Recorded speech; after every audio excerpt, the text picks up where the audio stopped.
This channel does not promote any violent, harmful, or illegal activities. All content provided by this channel is meant for an educational purpose only.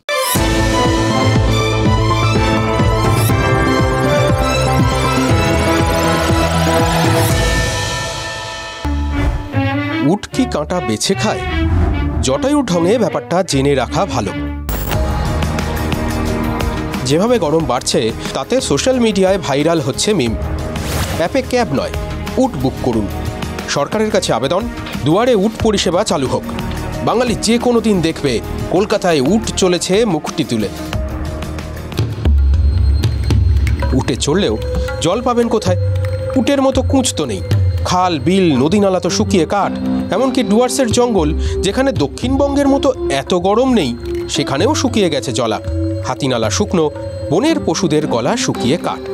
এবার পুরো বাংলার গলা এরকম শুকিয়ে কাঠ হয়ে যাবে কিনা তা নির্ভর করছে নেতাদের ওপর।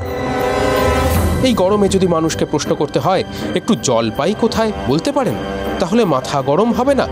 মোহিত ঘোষ তার টাপুর টুপুর ছড়ায় কি লিখেছিলেন মনে আছে? ভয়ানক গরমে রাগ ওঠে চরমে, করি শুধু ছটফট, মারি বকি পট পট। সদ্য এই লোকসভা ভোটের প্রথম দুটো ফেজের ভোট হয়ে গেল, আর দুটো ফেজই উত্তরবঙ্গে। তাই উত্তরবঙ্গের না ওই হ্যাংওভারটা কিছুতেই কাটছে না। আজকে যে ছড়াটা শুনলেন সেটাও তো ওই উত্তরবঙ্গেরই, জলপাইগুড়ির কবি মোহিত ঘোষের। টাপুর টুপুর ছড়ার এই বইটার জন্য তিনি জাতীয় শিশু সাহিত্য পুরস্কারও পেয়েছিলেন। সেখানেই এই টাপুর টুপুর এই বইটার মধ্যেই এই ভয়ানক গরমে বলে ছড়াটা আছে। ভয়ানক গরমে কি কি হতে পারে তার একটা ব্যাখ্যাও দিয়েছিলেন মোহিত ঘোষ। ওই বললাম, ভয়ানক গরমে রাগ ওঠে চরমে, করি শুধু ছটফট, মারি বকি পট পট। দেখুন, আর কয়েকদিন পর কলকাতার রাস্তায় সত্যি উট নিয়ে বেরোতে হবে কি না সেটা যেরকম ওই প্রকৃতির ওপর নির্ভর করছে, তেমনি আমাদের গলা চুকিয়ে কাঠ হয়ে যাবে কি না সেটা সত্যি সত্যিই ওই নেতাদের ইচ্ছের ওপর নির্ভর করছে। সত্যি বলছি, আপনারা একটু খেয়াল করে দেখুন, এগুলো সবই তো নেতাদের কৃপায় আমরা পাই।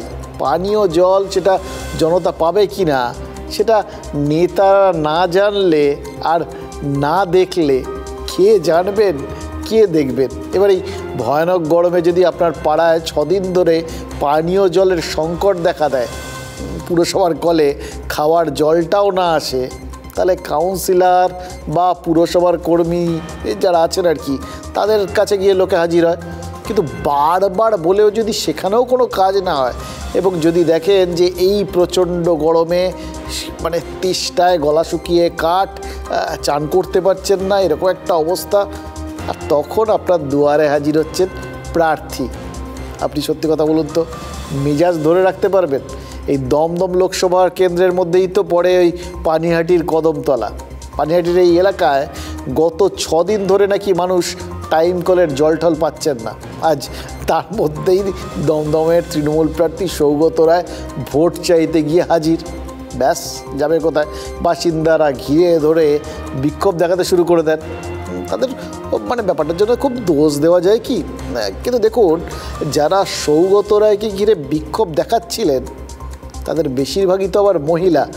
এদের ভরসাতেই তো ওই বেশিরভাগ দেওয়ালে দলের প্রার্থীর নামটাও তৃণমূল কর্মীরা লিখছেন না, শুধু একটা লক্ষ্মীর ভাণ্ডারের ছবি এঁকে দিচ্ছেন, আর পাশে তৃণমূলের একটা প্রতীক। ব্যাস, মাসে মাসে 1000 টাকা, কড়কড়ে টাকা। এর ভরসায় বলিয়ান তৃণমূলকে যদি বাড়ির মা বোনেদের ক্ষোভের মুখেই পড়তে হয়, তাহলে তো প্রশ্ন জাগতেই পারে, মানে দেখুন, জানতে তো ইচ্ছে করতেই পারে যে লক্ষ্মী চঞ্চলা হলে ভোটের হিসেবটা ঠিক থাকবে তো?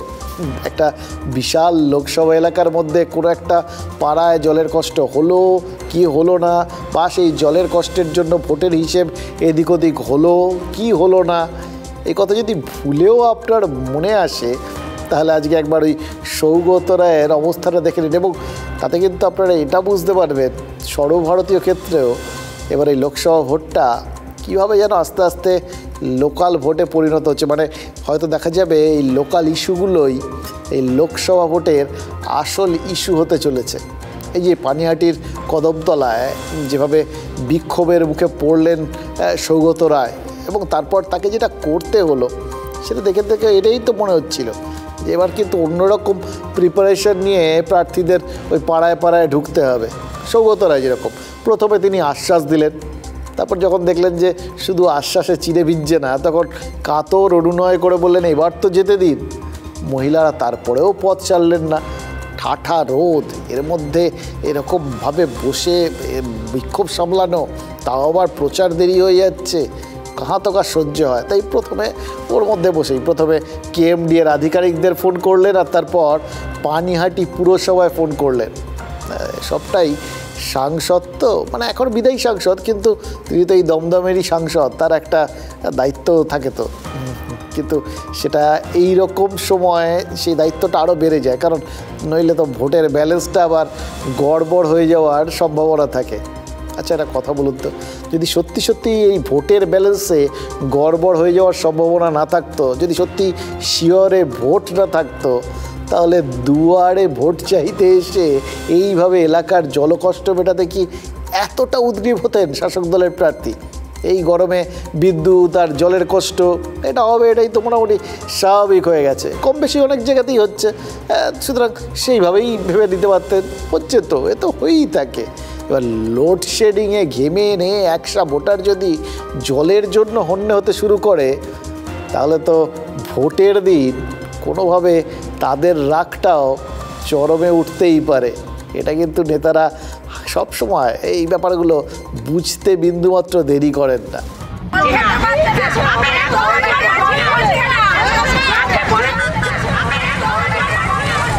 মাথার ওপরে ঠাঠা রোদ, মুখের সামনে উত্তেজিত জনতা, থুড়ি ভোটের প্রচারে পানিহাটির কদমতলা হয়ে ফিরছিলেন সৌগত রায়। ভোট প্রচারের মসৃণ পথে আচমকাই অবরোধ। আমি সকালে প্রচার করে ফিরছিলাম, কদমতলার মোড় খোলা মধ্যমগ্রাম রোডে গাড়ি আটকে গেল, দেখুন পথ অবরোধ হয়েছে। মহিলারা পথ আটকেছেন। অগত্যা চড়া রোদে গাড়ি থেকে নামতে হয় বর্ষিয়ান প্রার্থীকে।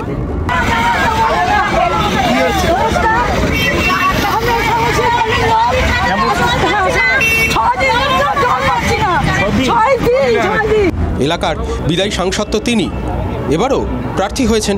সমাধান যে না করলেই নয়।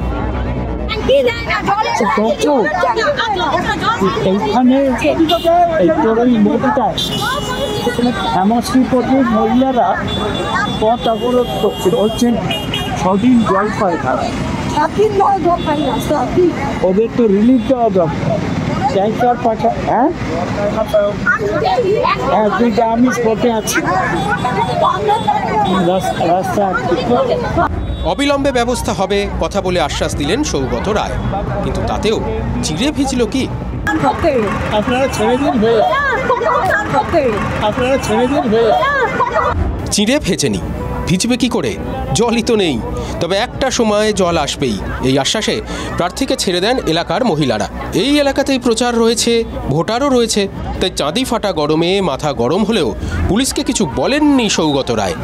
অবরোধ থেকে ছাড়া পেয়ে সে কথা তিনি নিজেই জানিয়েছেন। পুলিশ ছিল, কিন্তু পুলিশকে আমি বলেছি কিছু না করতে।